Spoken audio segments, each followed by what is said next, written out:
yang dapat mendorong keinginan untuk berbuat kebaikan. Tapi ingat, dunia ini hanya sebentar. Dunia ini relatif. Dunia ini hanya sebentar. Betul? Tidak kekal. Makanya jangan kita merasa bangga karena kebanggaan akan berakhir dengan kematian. Ada orang besar di dunia ini karena harta dan kekayaan, tapi terjadi pergeseran nilai, hartanya habis, dia miskin, usahanya bangkrut, maka kebesaran pun akan berhenti di situ. Ada juga orang ibu dan bapak bisa besar di dunia ini, bisa dimuliakan di dunia ini, bisa dibanggakan di dunia ini, karena mereka punya keluarga yang hebat. Bapaknya bupati, ibunya pengusaha, saudaranya para saudagar. Mereka dimuliakan, mereka dihormati, mereka dibanggakan. Terjadi pergeseran nilai, mereka jatuh, maka kebesaran pun akan berhenti di situ. Begitu juga ada orang menjadi besar karena memang dibesarkan oleh Allah. Kalau memang Allah yang membesarkan kita, sedunia ingin menjatuhkan kita, maka tidak akan pernah tercapai. Apa itu? Tidak lain adalah Rasulullah Muhammad sallallahu alaihi wasallam. Beliau besar-besarkan oleh Allah, beliau mulia dimuliakan oleh Allah, beliau hebat karena dihebatkan oleh Allah. Maka hal itu terjadi, maka kemudian pantas laqad kana lakum fi rasulillahi uswatun hasanah. Maka Rasulullah kita jadikan contoh suri tauladan kepada kita. Pada pertemuan kali ini, pada pertemuan hari ini, saya ingin menyampaikan kepada ibu-ibu dan berhadir ini, karena semua kita menginginkan doa kita dikabulkan oleh Allah. Karena mau yakin yang hadir hari ini tidak ada yang tidak punya keinginan, tidak ada yang tidak punya kemauan. Semua kita memiliki keinginan dan kemauan. Ada yang ingin pindah banyak, ada yang ingin rumah rancang, ada yang ingin laki, ada. Pokoknya punya keinginan masing-masing. Tetapi keinginan kita, kemauan kita sampai sekarang kadang belum diterima oleh Allah. Pertanyaannya, mengapa ada 5 tahun Allah berdoa, ada 5 tahun Allah berdoa, ada 5 tahun Allah memohon kepada Allah, tapi sampai kini doa kita belum diterima oleh Allah Subhanahu wa taala. Inilah yang akan kita bicarakan pada pertemuan kali ini. Saudara-saudara hadirin kaum muslimin yang dimuliakan oleh Allah Subhanahu wa taala. Dulu ada seorang ulama besar yang bernama Al-Imam Al-Baqir Abu Lais, dengan terkenal dengan nama tidak lain adalah Syekh Ibrahim bin Adam. Beliau adalah ulama besar, sering disebut orang dengan Abu Ishaq. Ulama besar ini sedang berjalan-jalan di dekat kota Basrah. Begitu sedang berjalan di dekat kota Basrah, lihat ada suara ini.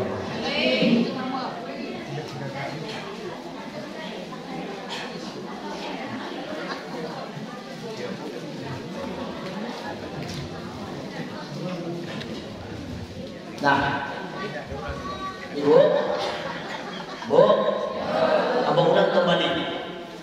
Ulama besar ini sedang berjalan-jalan di dekat kota Basrah. Begitu beliau sedang berjalan-jalan, didatangi oleh sekelompok jamaah. Apa kata kelompok ini? Imam, iya. Saya ingin bertanya kepada Imam. Boleh. Apa yang mau kalian tanya? Begini Imam, di dalam Al-Quran ada sebuah kalimat yang kalimat itu berbunyi, ad-du'a istajib lakum.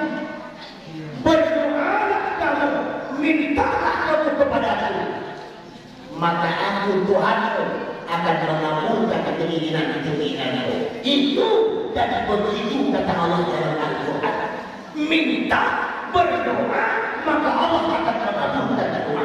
Tapi imam, sampai hari ini, sampai saat ini, sampai detik ini, doa kami belum diterima oleh Allah Subhanahu wa Ta'ala. Ini akan kita tanya kepada imam, apa karena doa kami salah? Atau ayat Al-Quran itu nanti balik pasang? Atau Tuhan yang tidak mendengar doa kami? Imam senyum. Begitu imam senyum, apa kata imam kepada jemaah? Iya ahlal basrah, wahai penduduk Basrah, iya, doa kalian tidak dikabulkan Allah. Betul. Kalian sudah berdoa, sudah tidak dikabulkan. Tidak. Kalian tahu tidak? Tidak. Sebab doa kalian tidak dikabulkan Allah. Sebab doa kalian tidak diijabah oleh Allah. Sebab doa kalian tidak diterima oleh Allah. Kalian tahu tidak? Kata imam. Tidak imam. Begini. Sebab doa kalian tidak dikabulkan Allah, keinginan kalian tidak diijabah oleh Allah, dikarenakan hati kalian mati. Dari hati yang mati tidak ada konek kepada Allah. Dari hati yang mati tidak ada gejala kepada Allah. Dari hati yang mati tidak hidup jaringan kepada Allah. Bu, ibu, kalau doa tidak diterima Allah, berarti hati awak mati. Dari hati yang mati doa tidak dijawab. Dari hati yang mati doa tidak diterima. Dari hati yang mati doa tidak dikabulkan oleh Allah. Apa kata jemaah? Imam, iya. Karena hati kami mati, kemudian doa tidak diterima Allah. Betul. Kalau begitu imam, apa yang membuat hati kami mati sampai doa kami tidak dikabulkan oleh Allah? Begini kata imam, ada 10 perkara yang kalau kita lakukan 10 perkara ini membuat hati kita mati. Kalau hati sudah mati, lahum qulubun la yafqahuna biha, nyoleh hati nyoleh tidak mengerti. Walahum adanu la yasma'una biha, tadi nyoleh tapi dari nyoleh tidak mengerti. Dan seterusnya. Kalau sudah sedemikian ini, maka doa tidak diijabah. Begitu imam. Iya. Apa yang pertama yang membuat doa tidak dikabulkan oleh Allah? Yang membuat doa kita tidak dikabulkan oleh Allah yang pertama tidak lain adalah, kata imam, kalian mengenal Allah tapi kalian tidak melakukan perintah-perintahnya Allah.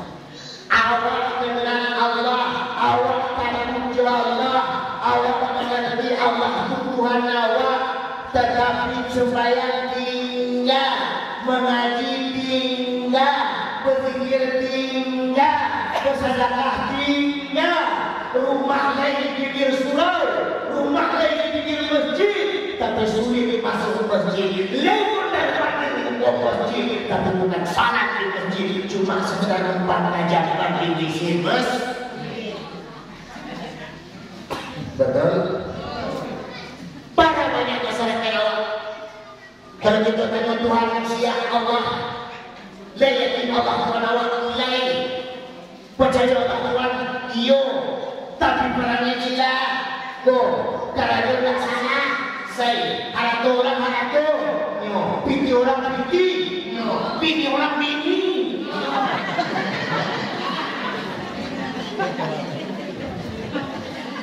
Betul tak? Dia tahu bahwa Allah melihat, dia tahu Allah mengontrol, tapi iman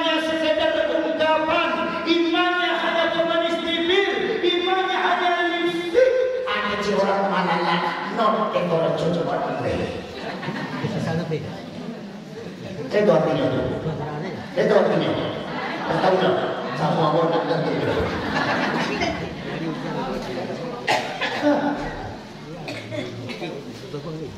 Yang membuat hati kita mati, iman hanya sekedar lisan. Iman hanya pemanas bibir. Iman hanya penghias hidup. Agama cuma sekedar seminar, kongres dan muktamar, atau tulisan pesan-pesan yang tidak akan pernah terwujud di dalam kehidupan nyata sehari-hari.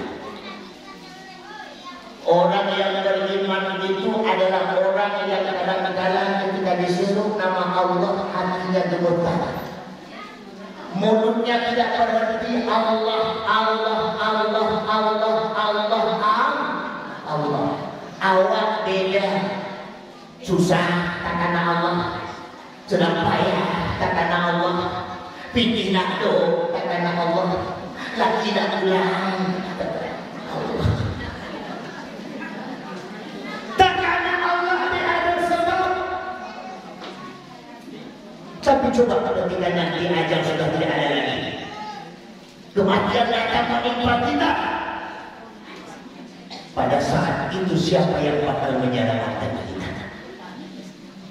Tetangga tidak dapat menolong, pemilik tidak bisa menolong, orang tua tidak dapat membantu. Yang sanggup menolong adalah amal kita. Maka hari ini, ketika kita mengatakan Allah sebagai Tuhan kita, wala adlun wala syafa'atun di dalamnya. Maka kemudian wala taqulullah wa rasul. Jangan kita mengkhianati Allah dan jangan kita mengkhianati Rasulullah sallallahu alaihi wasallam. Betul?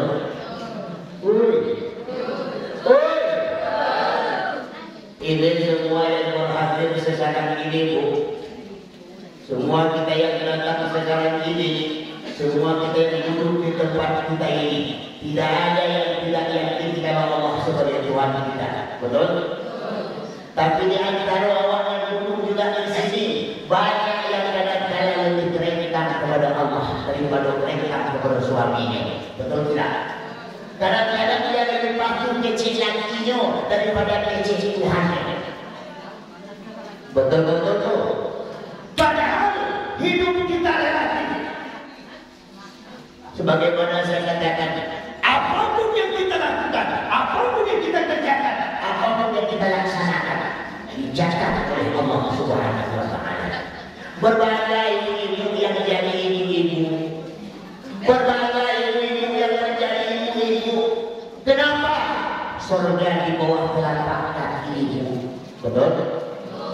Tidak ada sejarah surga di bawah telapak kaki suami. Hadis mengatakan surga di bawah telapak kaki ibu. Karena itu mohon maaf apa-apa, saya harus baca sepeda. Ibu-ibu ini sebenarnya itu istimewa. Karena dia tidak perlu bareng-bareng. Ke sawah, tidak usah. Menyasah, tidak usah. Masak, tidak usah. Cuci piring, tidak usah. Maswana, tidak usah. Bikin sambal, tidak usah. Karena itu bukan tugas istri. Tugas siapa? Tugas suami. Oke lah. Cuma yang tidak diminta oleh Allah cuma satu. Suami istri harus patuh sama suami. Itu saja. Tidak perlu cuci piring, tidak perlu ini, tidak perlu itu. Cuma dia patuh kepada suami. Aku lagi patuh. Aku kata lagi. Bu, nyasah.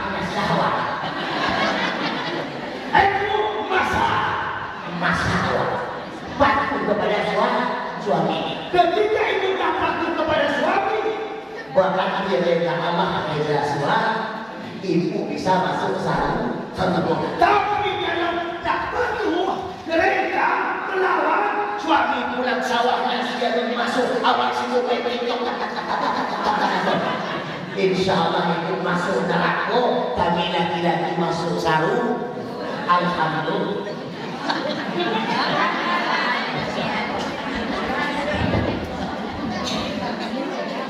Jadi bagaimana kalau masuk sarangku kami go? Sama-sama masuk sarangku. Alhamdulillah. Jadi doa kita tidak diterima oleh Allah kalau hati kita mah. Yang membuat hati kita mati satu, kenal Allah tapi tidak melakukan perintah Allah. Allah hanya di bibir, Allah hanya di lisan, Allah hanya ucapan, Allah hanya bermanis bibir, hanya lipstick, hanya sebentar, atau merek, atau sekedar nampak, tapi tidak mampu kita aplikasikan dalam kehidupan kita sehari-hari. Menggaduh. Nah, halo. Menggaduh. Coba nak pakai, Pak. Satu. Jelas kan? C. Kenal Allah tapi tidak patuh kepada Allah. Maka orang-orang yang kenal dengan Allah, yang mengaku kepada Allah, yang cinta dengan Allah, tapi hanya ungkapan, hanya pemanis bibir, maka hatinya akan mati. Kalau hati mereka sudah mati, doanya tidak diijabah oleh Allah. C. Yang kedua, kata Imam, wahai penduduk Basrah, yang kedua yang membuat doa kalian tidak dikabulkan oleh Allah tidak lain adalah annakum qara'tum kataballahi wa lam ta'malu bihi. Kamu percaya Al-Quran sebagai kitabmu, kamu yakin Al-Quran sebagai kalam Allah, petunjuk kepadamu, hudan lil muttaqin, tapi kamu tidak patuh apa yang diperintahkan oleh Al-Quran. Kau jadikan Al-Quran pil sanding atau pil lemari. Kau hanya butuh dengan Al-Quran ketika pakmu mati, amakmu mati, anakmu mati. Kau tak baca Al-Quran. Anak kau tidak kau serahkan ke surau, ke musala, ke masjid untuk belajar Al-Quran. Bangga seorang ibu ketika anaknya belajar bahasa Inggris, belajar bahasa ini, belajar bahasa itu, les bahasa Jepang, biar nanti besar bisa ke Jepang. Tidak bangga kalau anaknya pintar bahasa Arab. Padahal di akhirat Allah bitakallam min lughatil arabiyyah. Allah di akhirat akan berbicara dengan kalimat bahasa Arab. Tidak mungkin begitu kiamat terjadi. Begitu terjadi kiamat, Allah tampil ngomong sama bahasa Inggris, "Hello my friend," begitu. Tidak. Allah tidak pakai bahasa Inggris di akhirat. Tapi Allah akan gunakan bahasa Arab. Maka berbangga awak-awak yang pintar bahasa Arab, yang anaknya ditafsir Al-Quran, yang belajar di surau di pondok pesantren.